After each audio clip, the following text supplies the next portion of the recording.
నేను వాళ్ళకి బోను కానీ సార్ రికార్డులు వెరిఫై చేస్తే మీకు తెలుస్తుంది.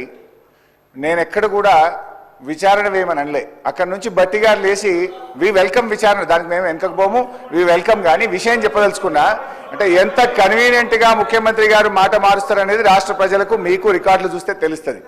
బట్టి గారు లేచి పదే పదే మీలాగా ఓఆర్ఆర్ అమ్ముకోలేదంటే మీకు అంత ఇష్టం లేకపోతే దాన్ని రద్దు చేయండి, వాపస్ తీసుకోండి అని నేను అన్నా.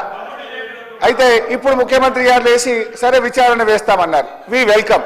కానీ నేను ఈ సందర్భంగా కోరేది ఏంటంటే ముందు రద్దు చేసి ఆ విచారణకు ఆదేశించండి, రద్దు చేయండి అని చెప్పి ఆ టెండర్లు రద్దు చేసి విచారణకు ఆదేశించాలని మీ ద్వారా కోరుతా ఉన్నాను.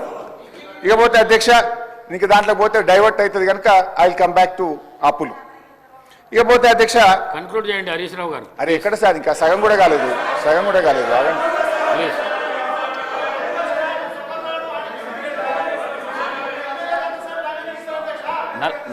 నలభై నిమిషాలు మాట్లాడండి.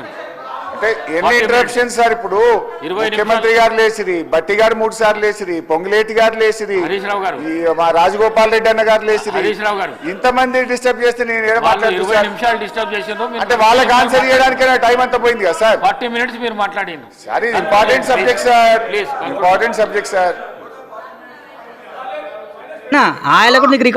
అధ్యక్ష గౌరవనీయులు బట్టి విక్రమార్క గారు మాట్లాడుతూ ఇప్పుడు ఏమంటారంటే మేమేదో అప్పులు కట్టామన్నారు. బీఆర్ఎస్ ప్రభుత్వ హయాంలో మేము సంపద పెంచాం, పేదలకు పంచాం. సంపద పెంచడమే కాదు పేదలకు పంచాం. అదేవిధంగా అప్పులు మేము కూడా కట్టాం అధ్యక్ష. మీరు వారసత్వంగా ఇచ్చినటువంటి అప్పులు మేము తిరిగి కట్టాం. మా ప్రభుత్వ హయాంలో చేసిన అప్పులు కూడా తిరిగి కట్టాం.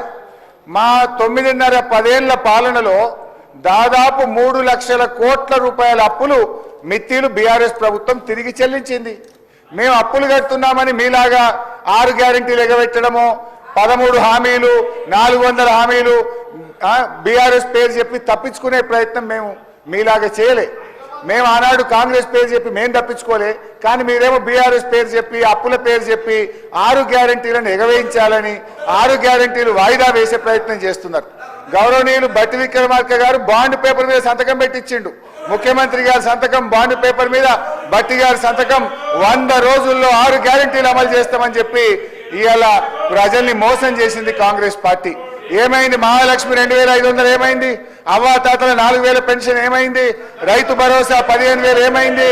విద్యార్థి భరోసా కార్డు 5 లక్షలు ఎక్కడ పోయింది? 100 రోజులు కాదు 365 రోజులైనా మీ గ్యారెంటీలు అమలు కాక ప్రజల్లో వెళ్ళలేక రోజు రోజుకు మీ గ్రాఫ్ పడిపోతున్న పరిస్థితి ఉంది. సో మేము ఆ రోజు 10 ఏళ్లలో దాదాపు 3 లక్షల కోట్ల అప్పులు తిరిగి చెల్లించుతూనే మేము ఎన్నికల్లో హామీ ఇవ్వకపోయినా 73,000 కోట్ల రూపాయలు రైతు బంధు ఇచ్చాం. దాదాపు 6,000 కోట్లు రైతు బీమా ఇచ్చాం. ఇలా ఎన్నికల్లో హామీ ఇవ్వకపోయినా 11,000 కోట్ల రూపాయలు కళ్యాణ లక్ష్మి పథకం కింద ఇచ్చాం. మీరేమన్నారు? కళ్యాణ లక్ష్మికి తులం బంగారం కలుపుతామన్నారు. ఏడాది అయిపోయినా తులం బంగారం అయితే ఇంకా వస్తున్నటువంటి పరిస్థితి లేదు. ఇకపోతే అధ్యక్ష బట్టి గారు చెప్పినటువంటి ఆర్బీఐకి పోదాం. సరే, వైట్ పేపరు ఒకటైతే క్లియర్ అయిపోయింది. వైట్ పేపర్లో బీఆర్ఎస్ అప్పు 4,17,000, కాంగ్రెస్ అప్పు ఏడాదిలో 1,27,000. This is clear. ఇక now I will come to RBI. ఇక ఆర్బీఐకి వస్తే ఇది రిజర్వ్ బ్యాంక్ ఆఫ్ ఇండియా అనేది దేశంలో అత్యున్నతమైన సంస్థ. ఆర్బీఐ చెప్తున్న అనేక విషయాల్లో ఇవాళ ఇవన్నీ కూడా రికార్డ్స్ కూడా ఉన్నాయి. గౌరవనీయులు వారి దగ్గర బుక్ కూడా ఉంది. కావాలంటే పేజ్ వైజ్ కూడా నేను వారికి పంపిస్తాను, పేజ్ నెంబర్ కూడా చెప్తాను. ఆర్బీఐ రిపోర్టు 10 ఏళ్ల బీఆర్ఎస్ పాలనలో కొన్ని విషయాలు చెప్పింది. అన్ఎంప్లాయ్మెంట్ రేట్ 2013-14లో ప్రతి 1000కి 65 ఉంటే మేము దిగిపోయే నాటికి అది 35కు తగ్గించాం. అన్ఎంప్లాయ్మెంట్ ఇన్ అర్బన్ ఏరియాస్ ప్రతి 1000కి 94 ఉంటే మేము దిగిపోయే నాటికి దాన్ని 73కు తగ్గించాం. పావర్టీ ఇండెక్స్ మేము అధికారంలోకి వచ్చినాడు 13.18% ఉంటే మేము దిగిపోయే నాడు 5.88%. అదేవిధంగా పర్ క్యాపిటల్ ఇన్కమ్ 3,56,564కు 1,24,000 నుంచి పెంచాం. జిఎస్డిపి 4,08,000 నుంచి 15 లక్షల కోట్లకు పెంచాం. అగ్రికల్చర్ జీవీఏ 1.9 వేల కోట్ల నుంచి 1,02,000 కోట్లకు పెంచాం. మ్యానుఫ్యాక్చరింగ్ జీవీఏ 57,000 కోట్ల నుంచి 1,23,000 కోట్లకు పెంచాం. ఇండస్ట్రీ జీవీఏ 1,02,000 నుంచి 2,45,000 కోట్లకు పెంచాం. Gross sown area in 1000 hectares 6,288 నుంచి 9,278కి పెంచాం. Net irrigated area in 1000 hectares 2,289 నుంచి 3,866 హెక్టార్లకు పెంచాం. రైస్ ప్రొడక్షన్ ఇన్ 1000 టన్స్ 5,755 నుంచి 3 అంతలకు పైగా 16,874 కోట్లకు పెంచాం. Food grain production in 1000 tons 9,142 నుంచి 20,276 టన్స్ కు పెంచాం. క్యాపిటల్ ఇన్వెస్ట్మెంట్ 90,71,000 కోట్ల నుంచి 1,87,82,000 కోట్లకు పెంచాం. ఓన్ ట్యాక్స్ రెవెన్యూ 29,000 నుంచి 1,31,000 కోట్లకు పెంచాం. Per capita availability of power 1,151 kilowatt hour నుంచి 2,398 కిలోవాట్ అవర్ కు పెంచాం. క్యాపిటల్ ఎక్స్పెండ్ ఇంకా చాలా ఉన్నాయి సార్.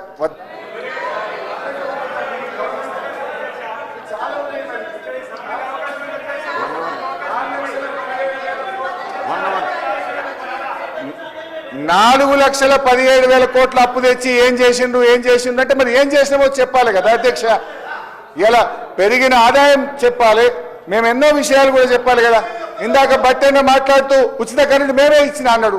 ఇదే సీట్లో జానారెడ్డి గారు ఎల్ఓపిగా కూర్చున్నప్పుడు కేసీఆర్ గారు అక్కడి నుంచి లేచి ఒక్క ఏడాది లోపల 24 గంటల కరెంట్ ఇస్తా రైతుల కంటే ఆనాడు జానారెడ్డి గారు ఏమన్నాడు, అరే అట్లెట్లయితే పోయి అట్లా 24 గంటలు ఎట్లిస్తామన్నాడు.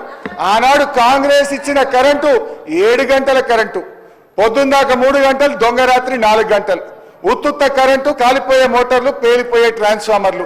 ఇవాళ 24 గంటల కరెంట్ ఇచ్చింది ఇవాళ బీఆర్ఎస్ ప్రభుత్వం అధ్యక్ష. ఈరోజు బాధ కలిగేది ఏంటంటే రేవంత్ రెడ్డి గారు కానీ ఈ ప్రభుత్వం ఏం చేస్తుంది, మేమేదైనా ప్రశ్నిస్తే మమ్మల్ని దబాయించుడు, ఎంక్వైరీల పేరు మీద అక్రమ కేసులు పెట్టుడు, ఇదే కదా మీరు చేసేది. ఇవాళ మా కేటీఆర్ గారి మీద అన్యాయంగా రాష్ట్రం కోసం ఆయన పనిచేస్తే, రాష్ట్ర ఇమేజ్ను పెంచే ప్రయత్నం చేస్తే కేటీఆర్ గారి మీద కేసు పెడుతున్నారు. మహేశ్వర్ రెడ్డి గారు